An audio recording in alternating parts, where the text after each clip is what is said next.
അല്ല, അവർ 3 പേരും ഞങ്ങളെല്ലാവരും എത്രയോ കാലങ്ങളായി നിൽക്കുന്നതാണ്. 3 പേരും ഏത് സ്ഥാനത്തിനും അർഹതയുള്ള കേന്ദ്രമന്ത്രിമാരായി, സംസ്ഥാന മന്ത്രിമാരായി, എം.എൽ.എമാരായി, പ്രതിപക്ഷ നേതാവായി ഒക്കെ ഇരിക്കുന്ന ആളുകളാണ്.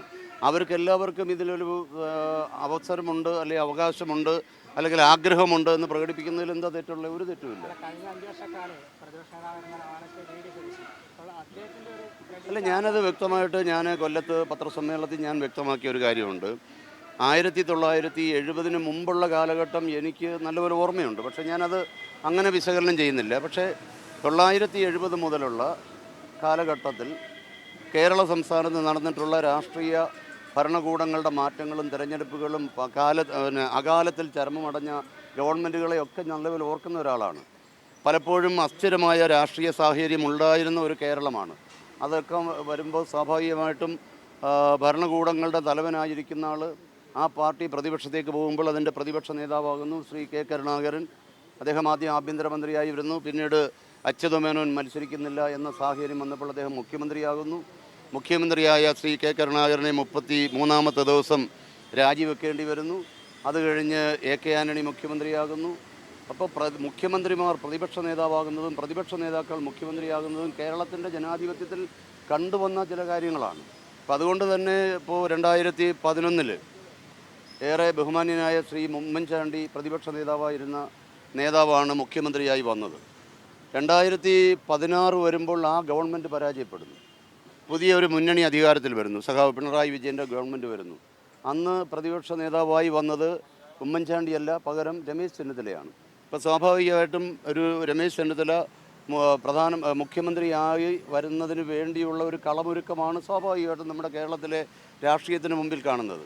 ഇപ്പോൾ 2011 മുതൽ 16 വരെയുള്ള ഉമ്മൻചാണ്ടിയുടെ ഭരണകൂടം കഴിഞ്ഞ് രമേശ് ചെന്നിത്തലയാണ്, KPCC പ്രസിഡൻ്റായിരുന്ന രമേശ് ചെന്നിത്തലയാണ് കേരളത്തിലെ പ്രതിപക്ഷ നേതാവായത്. അത് കഴിഞ്ഞ് 2016 മുതൽ 21 വരെയുള്ള ഒന്നാം പിണറായി സർക്കാരിൻ്റെ കാലം കഴിഞ്ഞപ്പോൾ പുതിയൊരു പ്രതിപക്ഷ നേതാവ് വരുന്നു. വീണ്ടും ഇടതുപക്ഷ മുന്നണി വന്നതുകൊണ്ടാണ്.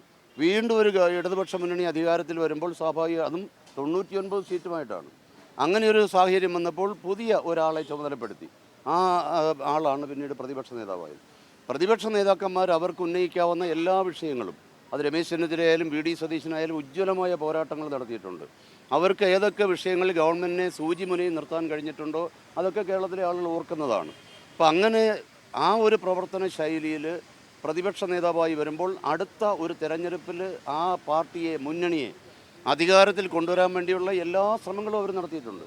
ആ ശ്രമങ്ങളിൽ വിജയിച്ചത് ഇപ്പോഴത്തെ 2021 മുതൽ 26 വരെയുള്ള പ്രതിപക്ഷ നേതാവാണ്.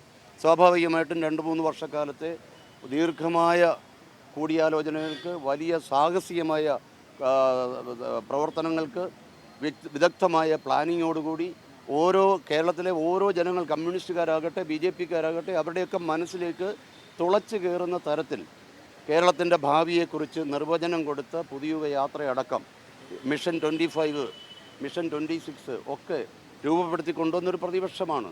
ആ പ്രതിപക്ഷത്തിൻ്റെ പ്രവർത്തനമാണല്ലോ സ്വാഭാവികമായിട്ടും ഒരു ഗവൺമെൻറ് എന്ന രൂപത്തിലേക്ക് ജനങ്ങളെ ആ രീതിയിൽ ആകർഷിച്ച് കൊണ്ടുവരുന്നത്.